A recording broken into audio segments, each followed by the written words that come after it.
Hola, ¿qué tal? ¿Cómo les va? Bueno, de vuelta nuevamente hoy con una nueva emisión de un video donde vamos a ver, hoy voy a hablar sobre enneagrama y voy a hablar sobre los eneatipos de la tríada visceral, que son el 8, el 9 y el 1. Voy a dar algunas características, en luz y en sombra, o cuando podríamos decir cuando están centrados, están más descentrados. Y les voy a traer el ejemplo de algunas ideas automáticas que aparecen en cada uno de estos eneatipos para que puedan ustedes identificarse. A lo mejor se pueden identificar con alguna de ellas. Estas las he sacado del libro de Pacheco, que es sobre enneagrama. Él las denomina ideas locas, pero a mí me ha gustado más, que es una denominación que le da Claudio Naranjo, pero a mí me ha gustado más ponerles ideas automáticas, porque realmente son ideas que aparecen en piloto automático y que no nos damos cuenta de que las pensamos. Son ideas, son creencias que quedan fijadas. Bueno, vamos a empezar entonces, les voy a compartir una pantalla y vamos a empezar a ver un poquito cuáles son, digamos, vamos a hablar de un eneatipo, como les dije, 8, 9 y 1, de la tríada visceral, y vamos a ver cómo salir de estas ideas o patrones automáticos. Bueno, primero vamos a ver, por ejemplo, en el caso del eneatipo 1, voy a hacer una pequeña descripción de este eneatipo, estilo de personalidad, que se le llama el perfeccionista, el reformador. El eneatipo 1 es una persona que desea que el mundo sea mejor, siempre tiene la idea de que necesita reformar la realidad, que siempre se puede estar mejor y que puede ser más perfecta.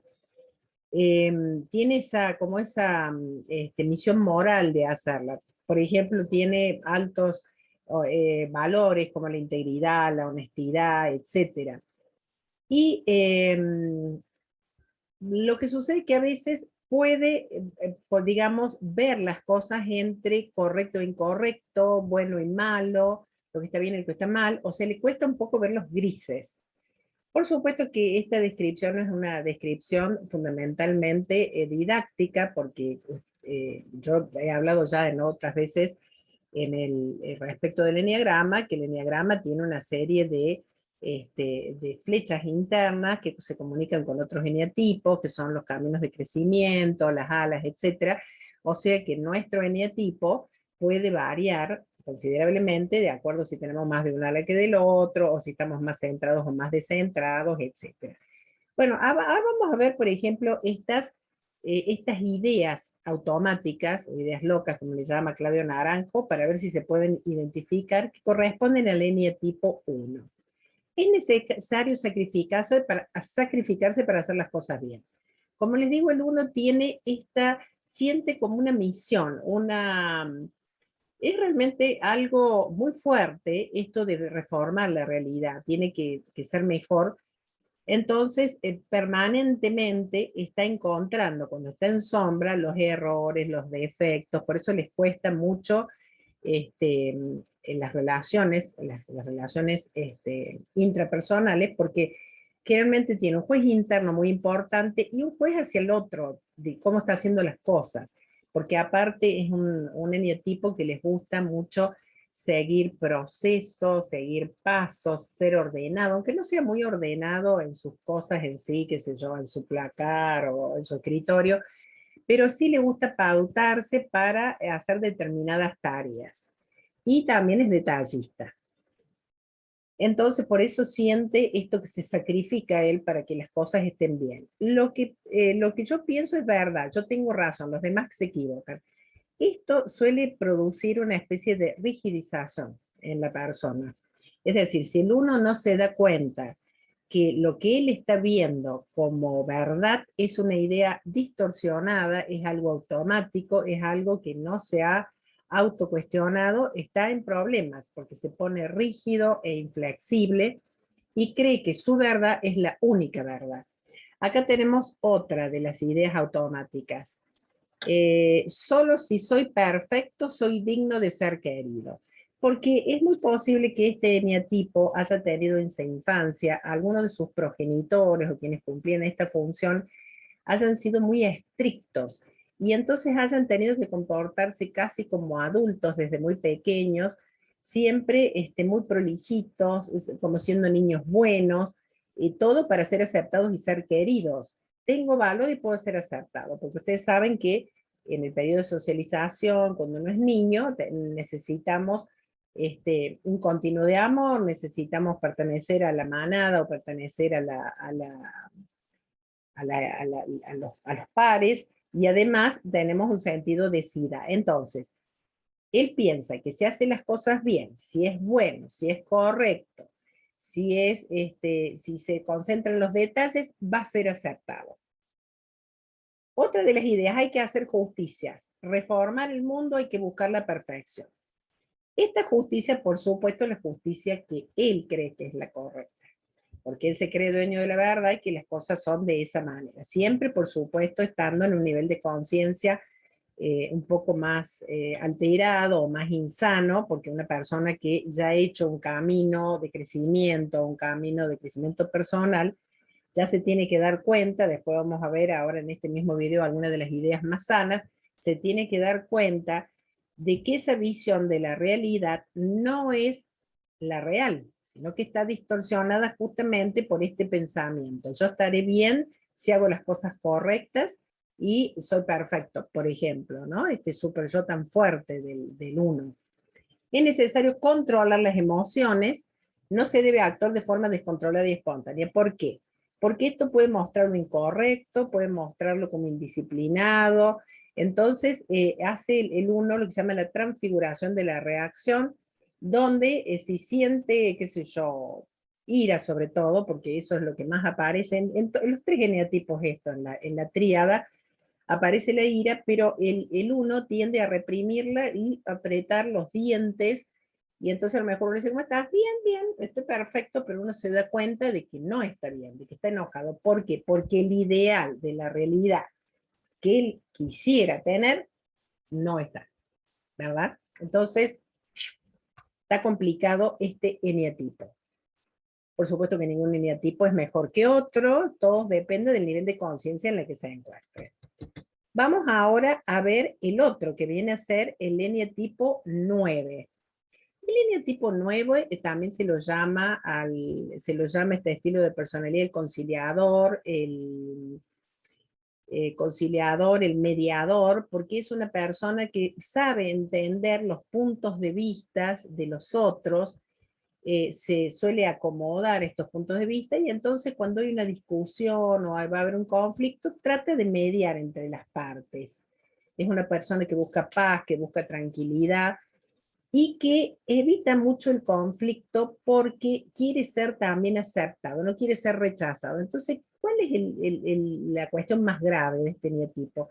Que se olvida de sí mismo, se olvida de lo que quiere, de lo que necesita. Muchas veces si nosotros le preguntamos al eneatipo 9, por ejemplo, qué sé yo, vamos a comer, le decimos, bueno, a ver, uno dice, bueno, yo quiero pizza, entonces, no, yo quiero ravioles, a ver, vos qué querés, bueno, para mí es lo mismo, pizza o ravioles para mí está bien, no, pero ¿qué querés vos?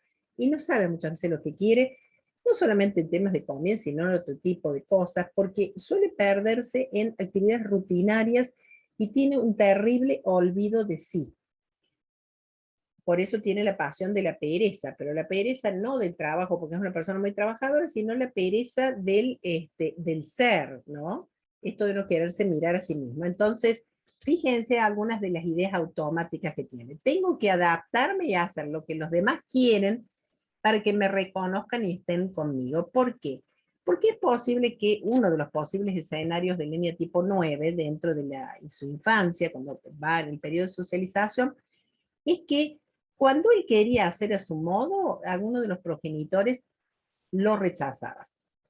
O puede ser también, qué sé yo, que vivía en una familia que tenía algún tipo de problema y pasaba este neotipo como invisible, entonces él no podía demostrar sus necesidades ni lo que le pasaba porque no iban a ser atendidas, entonces se mantenía ahí como, digamos, con un bajo perfil, tratando de no de no pedir nada, de no confrontar, de no mostrarse necesitado de ninguna manera para evitar todo tipo de conflicto.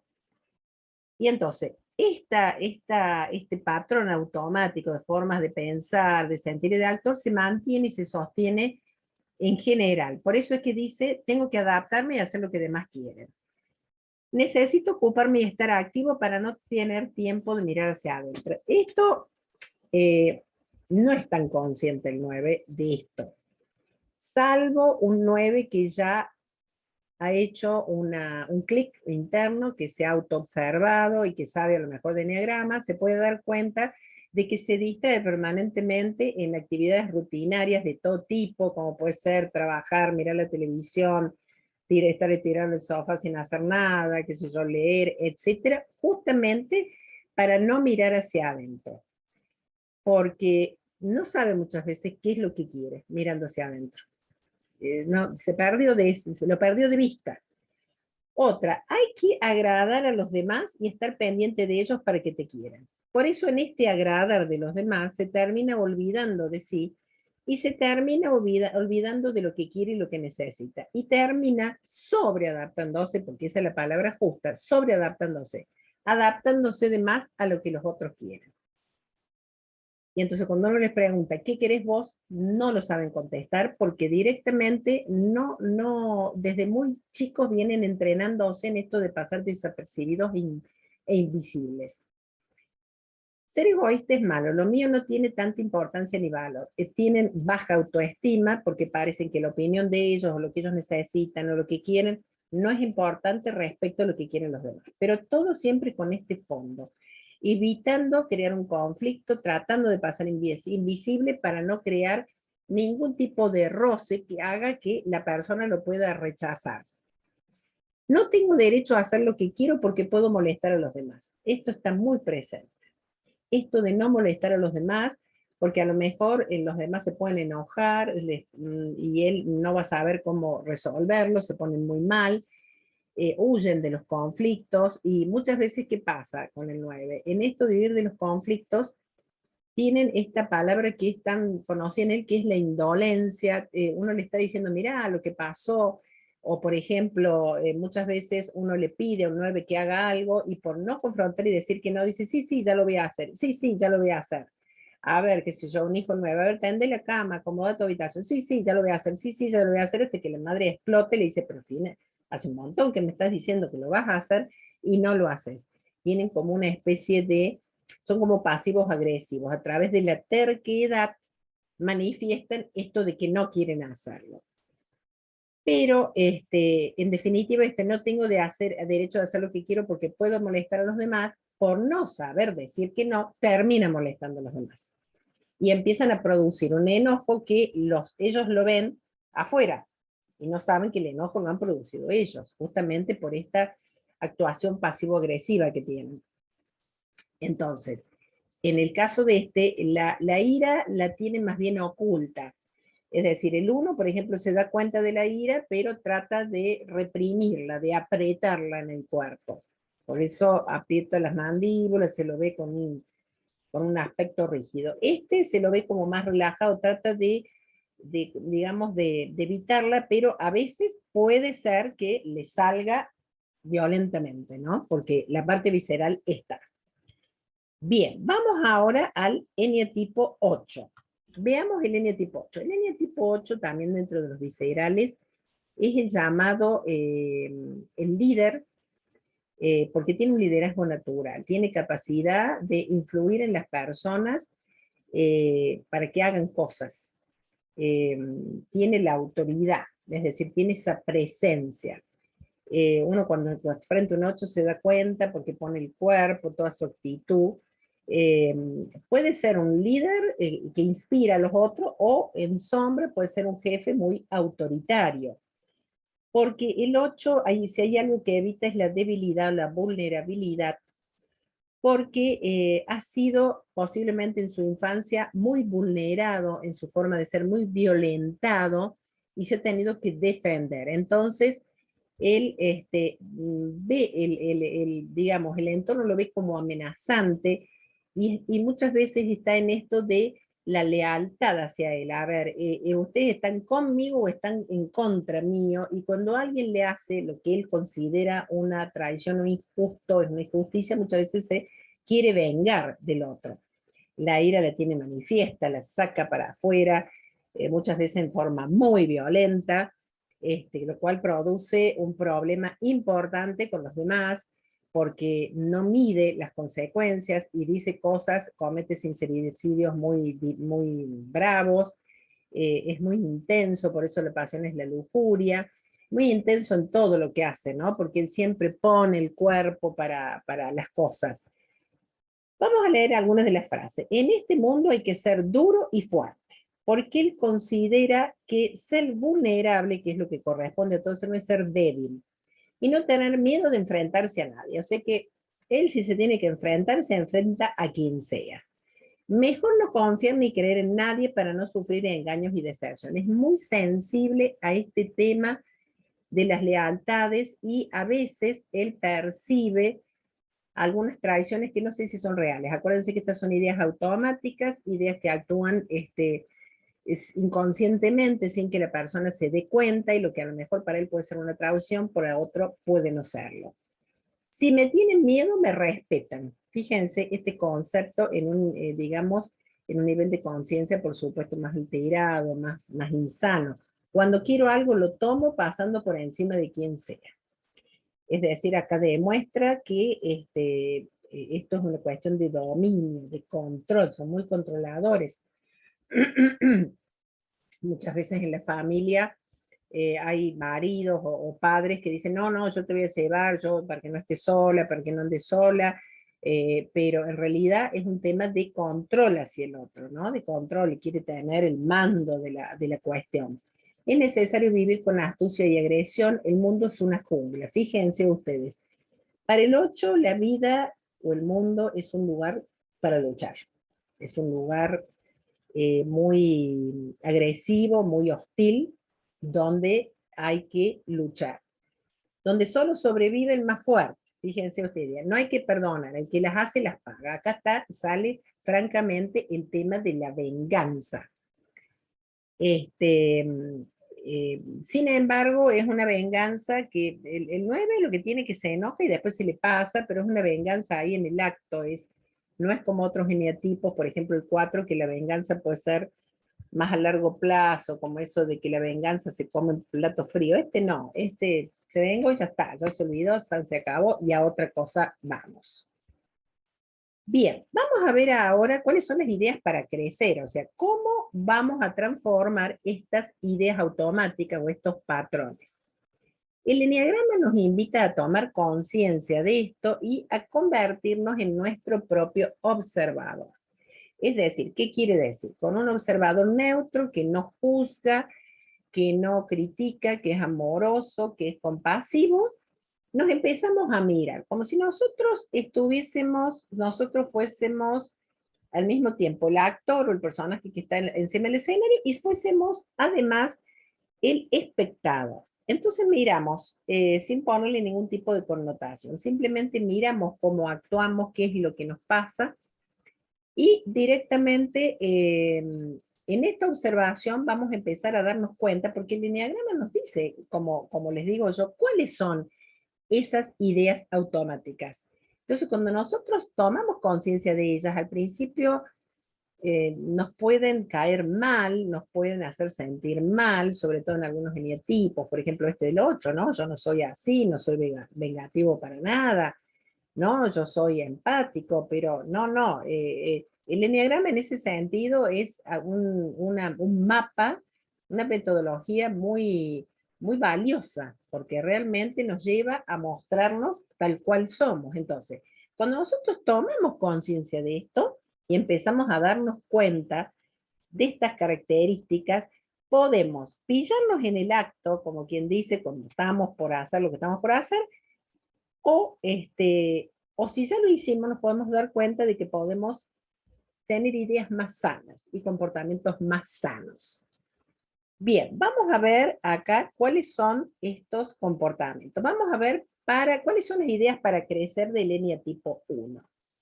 El eneatipo 1, una vez que se da cuenta de que este patrón es automático y que permanentemente está queriendo reformar la realidad y la realidad está perfecta tal cual es. No hay nada que reformar.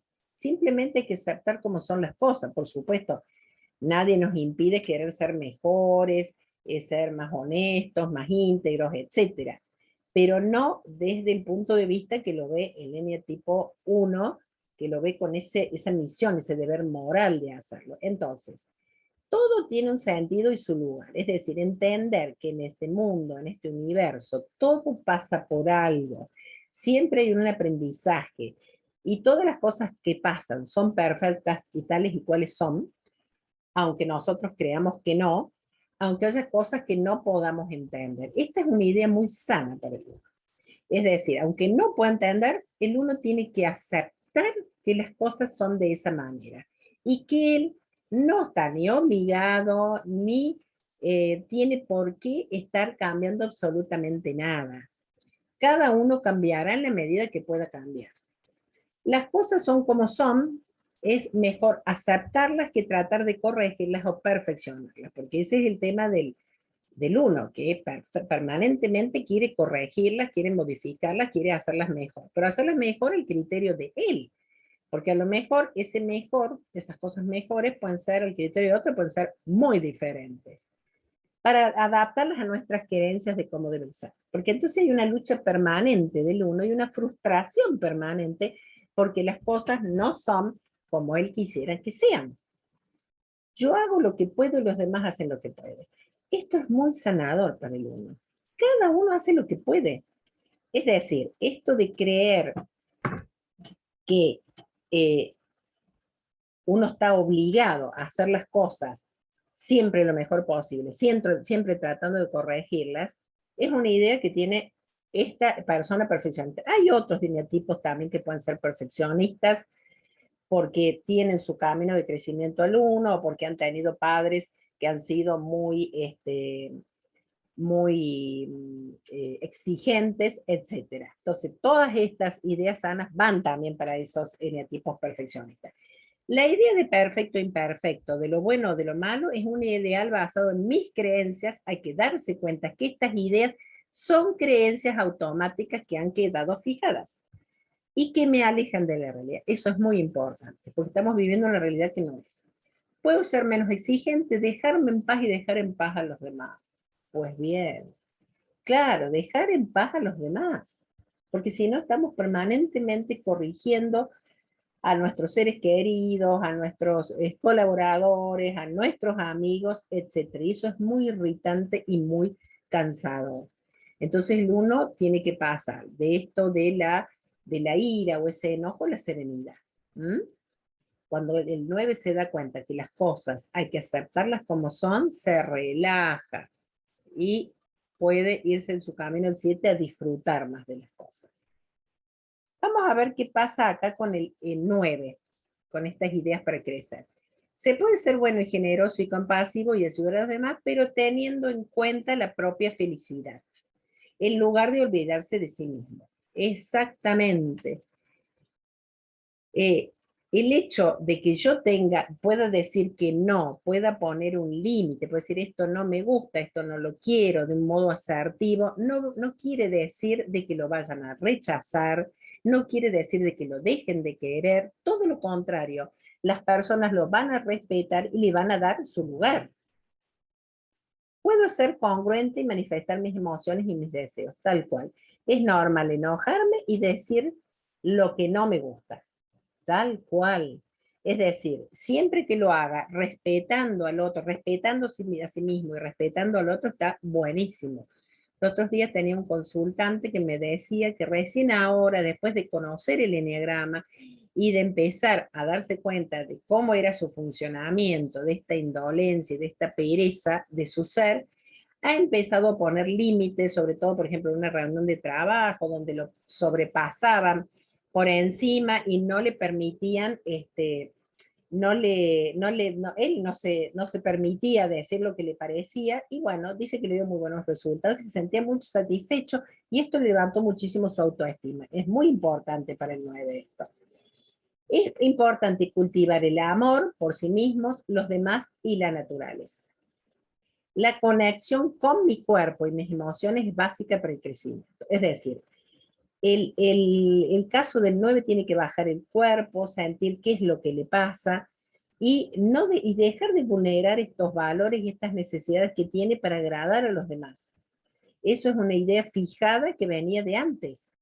Y no siempre hay conflictos donde él los ve. A lo mejor no son conflictos y él los ve como conflictos. Mis necesidades son tan importantes como las de los demás y satisfacerles es natural, no es egoísta, porque se ve egoísta porque como siempre se ha mantenido, digamos, de alguna manera, eh, tratando de pasar desapercibido, le parece que expresar lo que quiere que le pasa es ser egoísta, de ninguna manera. Es reafirmarse y va a aumentar su autoestima. Vamos ahora al 8. Fíjense en el 8, ideas sanas para crecer. Se puede hacer justicia desde la compasión. Miren ustedes esto. No desde esta cosa agresiva, sino desde la compasión, en lugar de actuar desde la venganza.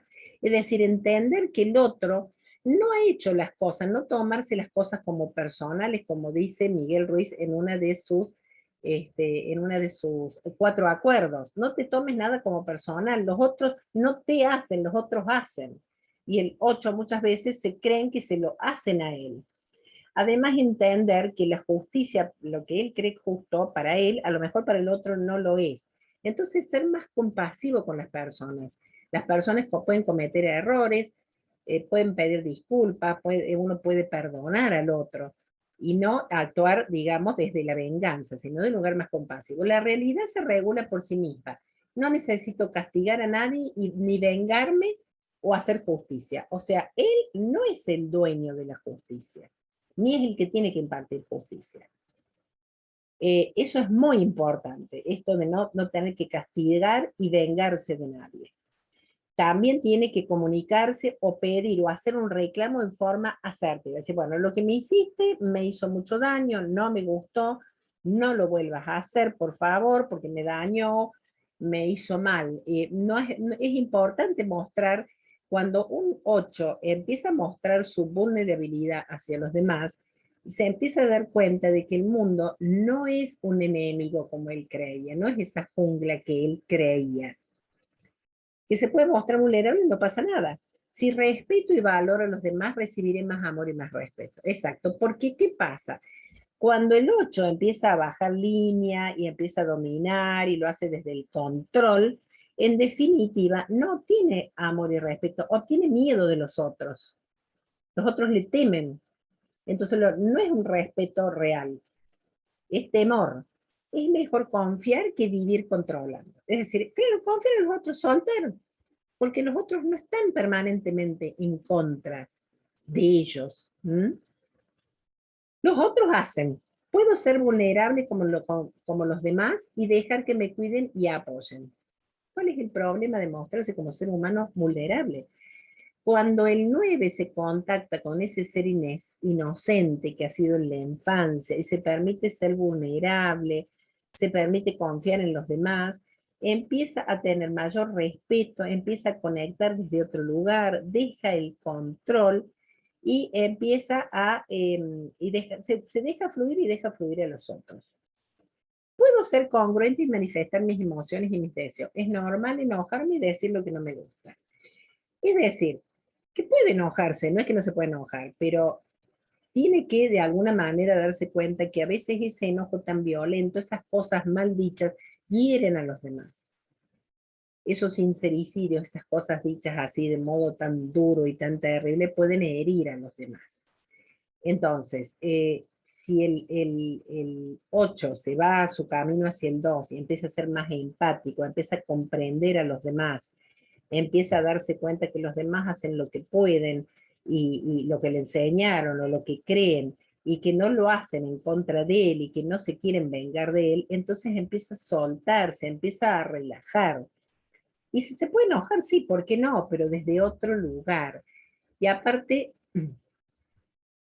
empieza a dejar esa parte de esa intensidad, esa cuestión tan dura, esa lujuria que tiene, ¿no? Bueno, en general les he dado acá algunas características de estos genotipos y algunas de estas ideas que automáticas, ideas más sanas, que son muy interesantes para tener en cuenta, para que puedan ir identificándose y dándose cuenta si pertenecen o no a estos genotipos o si tienen algo de algunas de estas energías y cómo poder modificarlas y transformarlas, haciendo como esto les digo, que les digo yo, tomando conciencia y siendo un observador objetivo, un observador neutro, un observador amoroso, sin ningún tipo de juicio. Bueno, espero que les haya gustado lo que les he traído hoy.